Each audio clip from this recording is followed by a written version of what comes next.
Iran Israel యుద్ధము భారతదేశాన్ని తాకింది. ప్రతి ఇంటా కూడా యుద్ధం యొక్క వాతావరణం కనిపిస్తుంది. గ్యాస్ ఎఫెక్ట్‌తో గ్యాస్ కొరత ఏర్పడిన నేపథ్యంలో గత 2, 3 రోజుల నుంచి ఏపీలో ఉన్నటువంటి అన్ని హోటళ్లు అదేవిధంగా పీజీ హాస్టల్‌లో ఇబ్బంది పడేటువంటి సిట్యుయేషన్ కనిపిస్తుంది. మనం కర్నూలు నగరంలో ఉన్న ఆర్టీసీ బస్ స్టాండ్‌కి అనుబంధంగా ఇక్కడ అనుపమ హోటల్ ఉంది. అనుపమ హోటల్‌లో మనం చూస్తా ఉన్నాం. గ్యాస్ అయిపోయి నిలిచిపోయినటువంటి పరిస్థితి స్పష్టంగా కనిపిస్తుంది. ఇంకా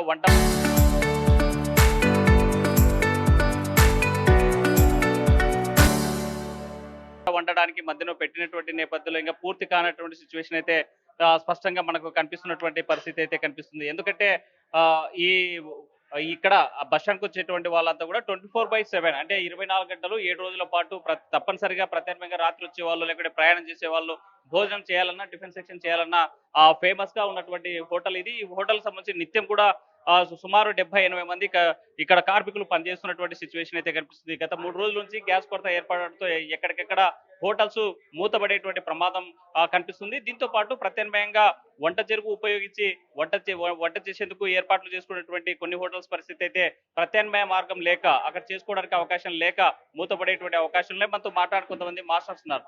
సార్ చెప్పండి, ఈ గత 2 రోజుల నుంచి గ్యాస్ కొరత ఉంది. వంట ఎలా చేస్తున్నారు? హోటళ్ల పరిస్థితి ఎలా ఉంది? ఇప్పుడైతే ప్రస్తుతానికి వంట కట్టెల పొయ్యి మీద చేస్తున్నాం సార్. చాలా ఇబ్బందికరంగా ఉంది సార్ ఇప్పుడు గ్యాస్ లేనందువలన. చాలా ఇబ్బందికరంగా కట్టెల పైన చేస్తున్నాం. అంటే ఇప్పుడు గ్యాస్ మీద వండే వంటకు ఇక్కడ వంట తిరుపతి అంటే వంట పొయ్యి మీద చేసేటువంటి వంటకు ఎలాంటి తేడా ఉంటది? ఎలాంటి ఇబ్బంది ఉంటది? అక్కడ హీట్ ఎక్కువ ఉంటుంది సార్ కట్టెల పొయ్యి మీద చేస్తే. ఇక్కడైతే కొంచెం బాగానే ఉంటుంది సార్. గ్యాస్ లేనందువల్ల చాలా ఇబ్బంది పడుతున్నాం సార్. దీనివల్ల మాకు ఉపాధి కూడా కొద్దిగా కష్టమవుతుంది సార్. అంటే ఎందుకు మీ ఉపాధి కష్టమైతదంటే? మాకు ఉపాధి కష్టమవుతుందంటే ఇక్కడ గ్యాసులు వస్తాయి కదా సార్, మాకు ఉపాధి ఉండేది. గ్యాస్ లేనందువల్ల కట్టెల పొయ్యి మీద చేయడానికి ఉపాధి తక్కువ ఉంటుంది సార్. దానివల్ల ఇబ్బంది అవుతుంది సార్. అంటే ఇప్పుడు గ్యాస్ కనెక్షన్స్ పనిచేసేటువంటి ఉన్నప్పుడు ఎంతమంది పనిచేస్తున్నారు? ఒకవేళ కట్టెల పొయ్యి ఉంటే అక్కడ ఎంతమంది అవసరమైతది కార్మికులు? గ్యాస్ ఉండడం వల్ల ఇప్పుడు దోశ మాస్టరు ఆయన పనిచేస్తాడు. గ్యాస్ లేనందువల్ల దోశ బంద్ అవుతుంది, వడ బంద్ అవుతుంది, పూరి బంద్ అవుతుంది. ఇద్దరు ముగ్గురు మాస్టర్లకు ఉపాధి ఉండదు సార్. కట్టెల పొయ్యి మీద అయితే ఏదో కొద్దిగా చేయగలం. ఇవన్నీ ఏనికి రావు కదా సార్. ఇరాన్ యుద్ధం జరిగేటువంటి ఇది ఉంది. ఇక్కడ మాత్రం మీ ఉపాధి పోయేటువంటి పరిస్థితి ఉంది. ఏమనుకుంటారు మీరు? చాలా ఇబ్బందికరంగా బాధపడుతున్నాం సార్ మేము. మాకు ఉపాధి కల్పేయడానికే నరేంద్ర మోడీ గారు చర్యలు తీసుకోవాల్సిందిగా త్వరగా కోరుచున్నాం సార్. రైట్. డైలీ ఇప్పుడు ఏమేమి అంటే గతంలో ఏమేమి మెనూ పెట్టేవాళ్ళు? ఇప్పుడు ఏం పెడతా ఉన్నారు? గతంలో puri, dosa, Mysore bajji, vada, biryani, rice, curd rice, lemon rice, jeera rice అన్నీ పెట్టేవాళ్ళం సార్. ఇప్పుడు ఆ పరిస్థితి లేదు సార్. ఓన్లీ భోజనం పెట్టుకునే పరిస్థితి నెలకొంది. ఓన్లీ భోజనం ఒకటే పెడితే మిగతా వాళ్ళు అంటే దోశ తినాలని, ఇడ్లీ తినాలని అనుకున్న వాళ్ళ పరిస్థితి కట్టెల పొయ్యి మీద అనుకూలంగా లేదు సారు. అది హీట్ తగ్గించుకోవడం వల్ల ఐటమ్ నీట్‌గా వస్తుంది. దీనిలో కట్టెల పొయ్యి మీద హీట్ పెరగడం వల్ల ఏ ఐటమ్ చేయనీకి అవకాశం లేదు సార్. అంటే ఇప్పుడు కట్టెల పొయ్యి మీద అలవాటు లేదంటారా మీకు? లేదు కాదు సార్, హీట్ ఎక్కువుంటాది. ఇప్పుడు పూరి కాలాలంటే హీట్ ఉన్నప్పుడు మాడిపోతాది. కస్టమర్ కొటాడతాడు. అటందుకే దాని విధంగా క్లోజ్ చేశాం సార్. ఏం చేస్తే బాగుంటదంటారు? గ్యాస్ త్వరగా వచ్చేటట్లా చర్యలు తీసుకోవాలి సార్. ఒకవేళ గ్యాస్ వచ్చే పరిస్థితి లేదు, యుద్ధం నిలిచిపోయేటువంటి సిచ్యువేషన్ లేదు, హోటల్ మూసేసే పరిస్థితి ఉంటే మీ పరిస్థితి ఏంటి? మా పరిస్థితి ఏం చేయాలి సార్? ఆదుకోవాలి గవర్నమెంట్. నారా చంద్రబాబు నాయుడు గారు, పవన్ కళ్యాణ్ గారు, నారా లోకేష్ గారు ఆదుకోవాల్సిందిగా కోరుచున్నాం సార్. మాకు ఉపాధి కల్పించేంత వరకు. హోటళ్ల పరిశ్రమ మూతపడేటువంటి ప్రమాదంలో పడింది. గ్యాస్ కొరత తొందరగా తీర్చకపోతే మాత్రం కార్మికులు రోడ్డున పడేటువంటి పరిస్థితి అయితే మనకు కనిపిస్తా ఉంది. అనుపమ హోటల్లో సిచ్యువేషన్ ఇదా ఉంది. ఎందుకంటే నిత్యం 24 గంటలు వంట వండేటువంటి కార్యక్రమం చూస్తున్నాం. మనం చూస్తా ఉన్నాము. ఎప్పుడు రద్దీగా ఉండేటువంటి ఈ హోటల్ కనీసం కస్టమర్స్ కూడా లేనటువంటి పరిస్థితి అయితే మనకు స్పష్టంగా కనిపిస్తున్నటువంటి వాతావరణం అయితే కనిపిస్తా ఉంది. మొత్తం ప్రత్యామ్నాయంగా వంట చేసేందుకు వంట చెరుకును వాడి ఉపాధి ఇక్కడ ప్రత్యామ్నాయ ఏర్పాట్లు చేసుకోవడానికి అవకాశం ఉంది కాబట్టి మనం ఇక్కడ చూస్తా ఉన్నాం. ఈ ప్రాంతంలో ఇక్కడ వంట చేసేందుకు ప్రత్యామ్నాయంగా వంట చెరుకు ఉపయోగించి చేస్తున్నటువంటి సిచ్యువేషన్ స్పష్టంగా కనిపిస్తా ఉంది. ఎందుకంటే గ్యాస్ కొరత ఏర్పడిన తర్వాత చాలా ఇబ్బందులు పడేటువంటి పరిస్థితి ఉంది. ఎక్కడికెక్కడ పీజీ హాస్టల్స్ కూడా గ్యాస్ సరఫరా అందనటువంటి సిచ్యువేషన్ ఉంది. ఇక్కడ ఈ హోటల్ కి కనీసం రోజుకి 10 నుంచి 15 కమర్షియల్ సిలిండర్స్ ఉపయోగం ఉంటుంది. కానీ కేవలం 5, 6 మాత్రమే ఇస్తున్నారు. దీంతో ప్రత్యామ్నాయంగా ఏర్పాట్లు చేసుకునేటువంటి పరిస్థితి అయితే ఉంది అని చెప్పి చెప్తున్నటువంటి మనం చూస్తున్నాం. మొత్తంగా చూసుకుంటే గత 2-3 రోజుల నుంచి ఇలాంటి సిచ్యువేషన్ కనిపిస్తుంది. అయితే చాలా హోటళ్ళకి ప్రత్యామ్నాయంగా కొంత ప్లేస్ ఉంది కాబట్టి ప్రత్యామ్నాయంగా వంట చేసుకోవడానికి అవకాశం ఉంది. అది కూడా కేవలం ప్రధానమైనటువంటి ఆహార పదార్థాలు తప్ప చిన్నగా చిన్నగా అంటే టిఫిన్స్ అదేవిధంగా టిఫిన్ సెక్షన్ అంతా కూడా క్లోజ్ అయ్యేటువంటి అవకాశం ఉంది. దీంతో పాటు రోడ్ సైడ్ ఉన్నటువంటి చిన్న వ్యాపారాలు కూడా మూతపడేటువంటి అవకాశాలు కనిపిస్తున్నాయి. మరోవైపు మనం చూసిన మొబైల్ వాహనాలు, ఇంకోవైపు చిన్న సంబంధించిన హోటల్స్ ఇప్పటికే మూతపడుతున్నటువంటి సిచ్యువేషన్ అయితే కనిపిస్తా ఉంది. మనతో మాట్లాడుకో ఓనర్ ఉన్నారు. చెప్పండి ఎట్లుంది వాతావరణం? వాతావరణం ఏం లేదండి. మొత్తానికైతే మాకైతే ఆల్టర్‌నేట్ ఉంది. ప్లేస్ ఉంది కాబట్టి మేమైతే అరేంజ్ చేయగలిగినాము. ఈ రోజు నుంచి అయితే వాళ్ళు అసలు డిస్ట్రిబ్యూటర్లు గానీ, గ్యాస్ ఏజెన్సీ వాళ్ళు గానీ ఇంతవరకు ఫోన్‌లు ఎత్తట్లేదు. అసలు ఉంది అని చెప్పట్లేదు, లేదని చెప్పట్లేదు, ఏం చెప్పట్లేదు. మొత్తానికైతే మొత్తం మామూలుగా అయితే మూతపడిపోవాల్సింది హోటలు. ఏమంటే మాకు ప్లేస్ ఉంది.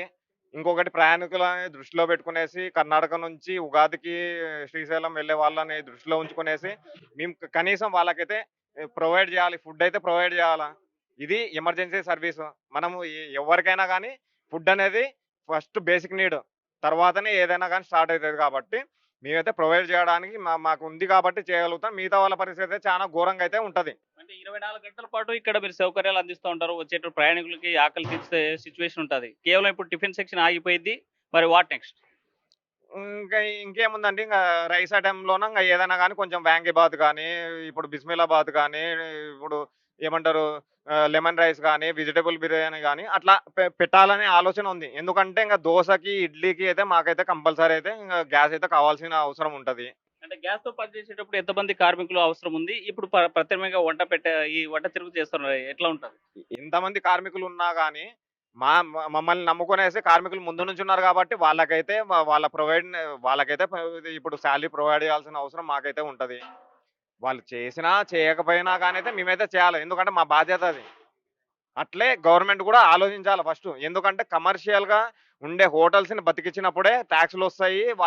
దాని ద్వారా ప్రభుత్వానికి డబ్బులెళ్తాయి. దాని ద్వారానే వాళ్ళు జీతాలు తీసుకుంటారు. అంతేగాని ఊరికే మొత్తం అంతా కమర్షియల్ అంతా బంద్ చేస్తాము, ఊరికే డొమెస్టిక్ మాత్రం ఇస్తామంటే డొమెస్టిక్‌కి మనం ఏ విధంగా అయినా గానీ చేసుకోగలుగుతాం. కానీ ఇట్లాంటి కమర్షియల్ ఎమర్జెన్సీ సర్వీస్‌లో ఉండే హోటల్స్‌కి ఇయ్యకుండా ఉండేసి అనేది చాలా విఫలమైన నిర్ణయం. అంటే మీ దగ్గర ఆల్రెడీ జీరో లెవెల్‌కి చేరుకునే సిలిండర్స్ ఎక్కడ ప్రత్యామ్నాయంగా వచ్చేటువంటి పరిస్థితి లేదు. యుద్ధం కూడా నిలిచిపోయేటువంటి అవకాశం లేదు. ఏం చేయాలనుకుంటున్నారు? ఇంకేముంది, ఇంక మేము ఆల్రెడీ ఎత్తుకున్నాము. మాకుంది, ప్లేస్ ఉంది కాబట్టి మేము చేసుకోగలుగుతున్నాము. లేని వాళ్ళ పరిస్థితి ఏందంటే ఇంగ వాళ్ళకైతే వాళ్ళైతే ఏమంటారు, డై ఆర్ డూ అంటారు చూడు అంతే. డూ ఆర్ డై అంటారు చూడు అంతే. అంటే హోటళ్ల పరిశ్రమ ఎలా ఉండబోతుంది ఈ సిచ్యువేషన్? మేమైతే బానే ఉంటామండి. మిగతా వాళ్ళ పరిస్థితే చాలా ఘోరంగా ఉంటది. ఎందుకంటే మాకు ఆల్టర్‌నేట్ ఉంది కాబట్టి మేము ఎట్లైనా, ఎందుకంటే ఎమర్జెన్సీ సర్వీస్ కాబట్టి మేము ఏదో ఒకటి ఇప్పుడు కాదు, కరోనా టైంలో కూడా మేము సర్వైవ్ అయినాం. ఓపెన్ చేసుకునేసి అందరికి ఇయ్యగలిగినాం. ఫుడ్, గిడ్డు అంతా ఇయ్యగలిగినాం. ఈ టైంలో అయితే మిగతా వాళ్ళైతే చాలా ఘోరంగా ఉంటది. ఫైనల్‌గా ప్రభుత్వాలకు ఏం చెప్పదలుచుకున్నారు?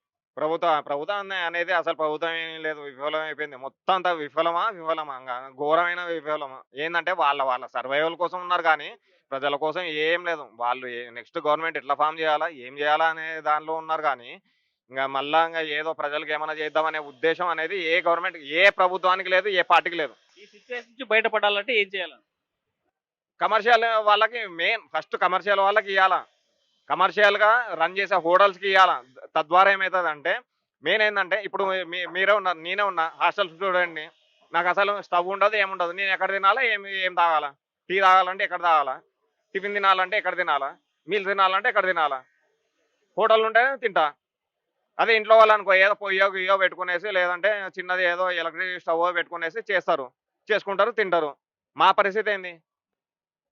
అంటే సబ్సిడీగా దొరుకుతున్నాయి సిలిండర్స్ బయట డబ్బులు ఇస్తే అవన్నీ బ్లాక్ అండి. ఇప్పుడు మొన్నటిదాకా 1700 ఉండేది 2000 అండి, 2500 అండి, 3000 అండి, 3500 అంటున్నారు. 3500 కూడా ఫోన్లు ఎత్తకున్నారు ఇప్పుడు. అట్లుంది పరిస్థితి. రేపు 4000 అన్నా కూడా దొరకదు. వాళ్ళ దగ్గర ఎంత ఉంటుందని ప్రైవేట్ దగ్గర, ప్రభుత్వం దగ్గర చాలా ఖజానా ఉంటది. వాళ్ళ దగ్గరనే స్టాక్ ఉండాలా. ఇప్పుడు వాళ్ళు యుద్ధం చేస్తున్నారని చెప్పేసి అన్నప్పుడు ప్రభుత్వం అనేది ఒక నిఘా పెట్టుకునేసి, ఒక ఇంటెలిజెన్స్ పెట్టుకునేసి ఒక 2 ఇయర్స్ స్టాక్ పైల్ అనేది పెట్టుకునాలా. 2 ఇయర్స్ దాకా జరగవచ్చు, యుద్ధం జరగవచ్చు, మనం పెట్టుకునాలా స్టాక్ పైల్ అని చెప్పేసి పెట్టుకునాలా. ఆ అవగాహన లేదు.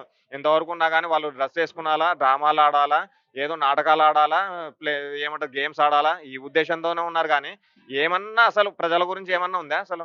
వాళ్ళు ఏందో ఇంకా డ్రామా ఆడుతున్నారంట, ఇంకా దుర్యోధన పాత్ర వేస్తున్నాడంట, ఇంకా మళ్ళీ ఏందో గేమ్ ఆడుతున్నారంట, ఇంకా ఈమె ఏదో ఇంకా హోమినింది ఇట్లా అనిందంట, ఇట్లా సైగా డాన్స్ ఇట్లా అనిందంట. ఈ డాన్సులు తప్ప ఏమన్నా ఉంది అసలు మనకి? ఏం లేదు. సో ముందస్తు జాగ్రత్తలు తీసుకోవాల్సినటువంటి ప్రభుత్వం నిద్రపోతుంది అంటారు. లేదు, ప్రభుత్వమే లేదు. ప్రజల గురించి ఆలోచించే ప్రభుత్వం ఇంతవరకు లేదు.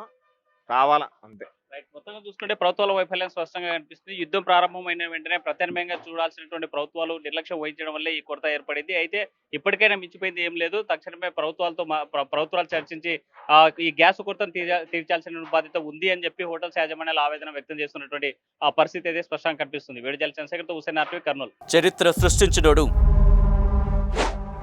ఇప్పుడు ఆ చరిత్రని తిరగరాయబోతున్నాడు. అబద్ధాల గోడల్ని బద్దలు కొట్టి నిజాలను రాగా మీ ముందుంచబోతున్నాడు. నిజమైన వార్తల కోసం వెంటనే డౌన్లోడ్ చేసుకోండి రా యాప్ని.